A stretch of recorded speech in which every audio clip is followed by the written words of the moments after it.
So with that, please join me in welcoming Rafael Bejar.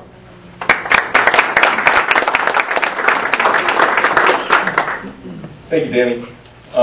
First of all, it is so good to be with so many of my friends and so many of my colleagues, and a lot of what I do, I can't do without your support out in the States. All of you are the foot soldiers in this Republican Army. For those of you who do know me, you know that me gusta hablar sin pelos en la lengua. And now is the time to actually get down to the brass tacks of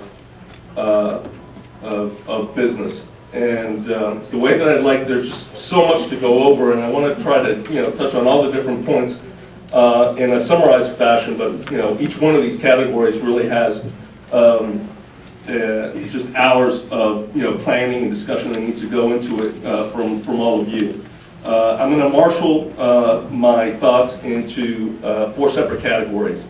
What happened, the challenge for the party, the challenge for the RNC, and the challenge for us.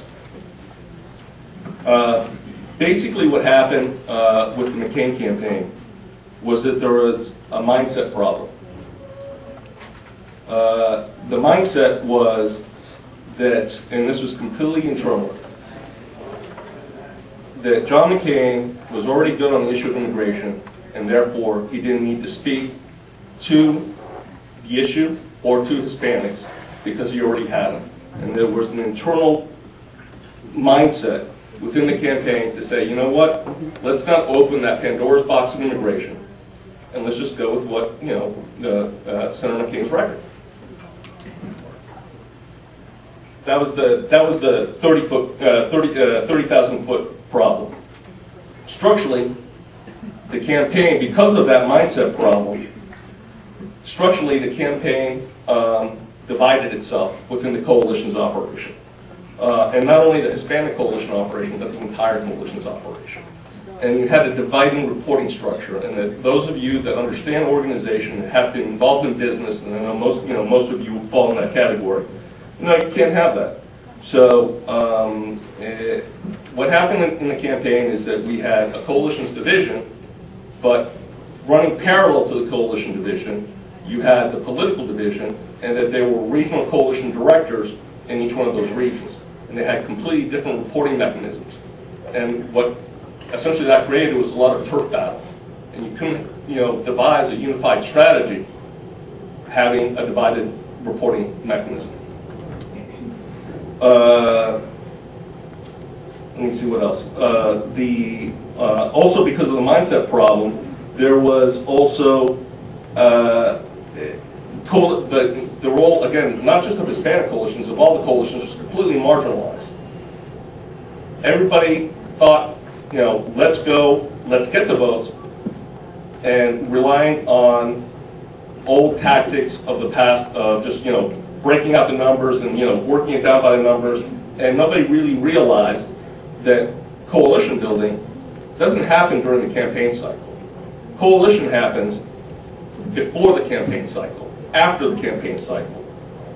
Coalition building needs when you get to the campaign cycle, it's all about implementation.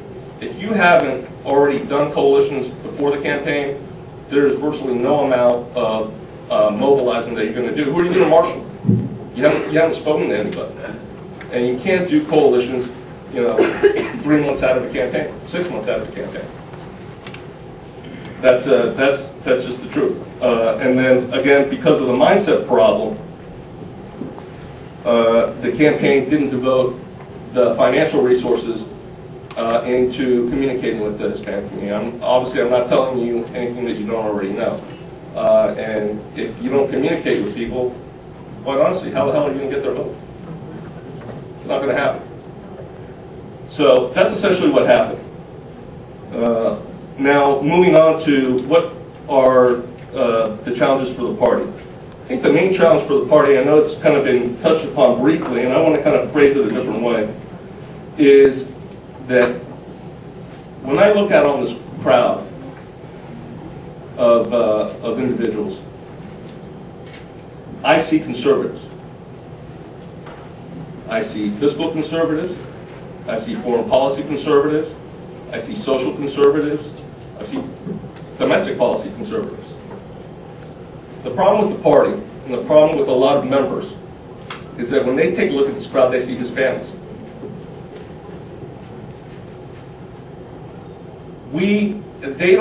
The party and a lot of members don't realize that the two are not mutually exclusive. They think that you have to be either Hispanic or conservative. We know that you can be Hispanic and conservative, or conservative and Hispanic if you prefer. Until we start crossing that mindset hurdle, the same problems are going to reoccur over and over and over again. Some of the internal structural challenges for the RNC. Having worked in the RNC from 2005 through 2006 under the leadership of RNC Chairman Ken Mehlman, unfortunately, part of the problem was that coalitions was kind of tucked into the political division. I believe that coalitions really is the front door of the party. And it should be the welcoming arm of the party. Coalitions as a whole needs to identify and welcome potential new Republicans, also maintain that relationship with those Republicans, and then help mobilize those Republicans when it comes to election time. And the problem is that function cannot happen to its fullest extent if it's kind of tucked into, again, I'm talking a very narrow structural problem, but again, it's these details that hamper performance come election time. You cannot have an effective coalitions operation if it's a subset of another division. It needs to be its own standalone division with its own full mission in order to operate. The other problem, again, speaking about the RNC, and I know, this, I think Danny spoke and Linda Chavez spoke about having some of these uncomfortable conversations. Well, this may be one of them. And I may not be doing myself any favors, but you know what? These things need to be said. Part of the problem with the RNC is that structurally the RNC has a silo mentality. The divisions of the RNC are historically the communications division, the political division, the finance division, the strategy division, and the administration division. Silo mentality obviously dictates that you're in that division, that's the end-all be-all of what happens. And there's little to virtually no communication or cooperation between the divisions. I cannot tell you how many times I had to struggle to convince somebody, hey, I want to put together a Hispanic fundraiser. One of the main, one of the roles of the party is, doing fundraising opportunity. But you know what? In order to cross those hurdles, it was a chore. So the problem is that the function of coalition, again, I'm not speaking only Hispanic coalition, I'm talking across the board. These are structural changes that need to be, at the very least, considered in the reorganization of the URNC in order for us to be effective in the future.